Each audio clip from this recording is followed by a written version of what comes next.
لكن توجرا يكرر يقفني كاكرتلي جرا كرتلي አሞጅራ ያለ ሐመድ አሸውልኝ እንዴት ኦሮምኛ ትችላለህ? አልችልም።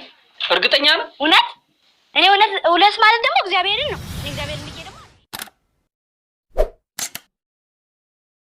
ከአርቲስቶች የምታስመስለው አለ? አዎ ለምሳሌ ከዘፋኝ አጫሉን እሺ ከፊልም ሰሪ ግሩም ኤርሚያስ እሺ ጠጆን አታውቀውም? አውቀዋለሁ። ለምሳሌ አጫሉን ስታስመስል ዘፈኑንም ታስመስለው? አዎ እስከሚሞት የዘፈናቸው አብዛኞቹን እንችላቸዋለሁ። ኦሮምኛ ትችላለህ ማለት ነው? አልችልም። ከዚያ እንዴት ቻልከው ዘፈኑ? እኔ በጣም ነው የምወደው እሱ ዘፈኑን ስለምወድ ሁሌ ተሰማው። አዎ ተለማምደህ ማለት ነው? አዎ በ3 ቀን ነው የቻልኩት። ቃሉን በትክክል ትለዋለህ? አዎ ሳታዛባ? አዎ በትክክል ኦሮምኛውን ትለዋለህ? አዎ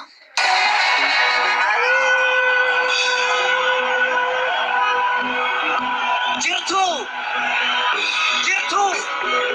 masangama lafambatu talba faca fatate nuti dune tokkonta'u walgaggala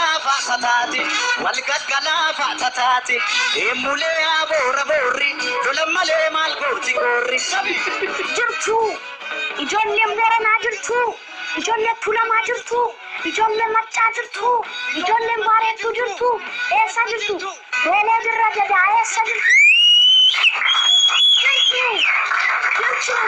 inna gaamuu duube sana jirtu ijoolleen oromoo jirtu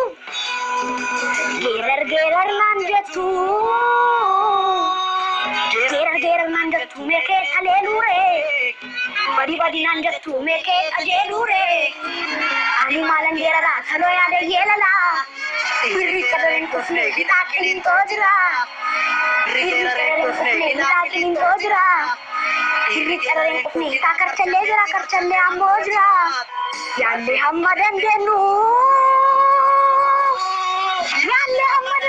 kana calamaa bonutti naasgabarre guddaa akka wajjin bubbullu yaalle hamma dandeenyu kana calamaan bonutti naasgabarre guddaa akka wajjin bubbullu sun waanuma jiru sun waanuma jiru obsine falfada fakkaate haynishitti cabsa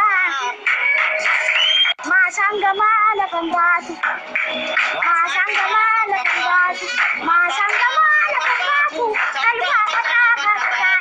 kalbaa fataa nuti duree kophansaa'u walkan galaafa kataati eemulee aboora boori elamalee maaloo boori qabi maasaan gamaa lafan baatu kalbaa fataa nuti duree kophansaa'u walkan galaafa kataati eemulee agarbachiisa dangoo fi maltuu gadhiisa oolika kana gadiidhaa fi calleessa mana waaqeerroo jabeessa sabaa maaliif odeessa saba qulqulluu makkureessa eemulee agarbachiisa oromiyaa maltuu gadhiisa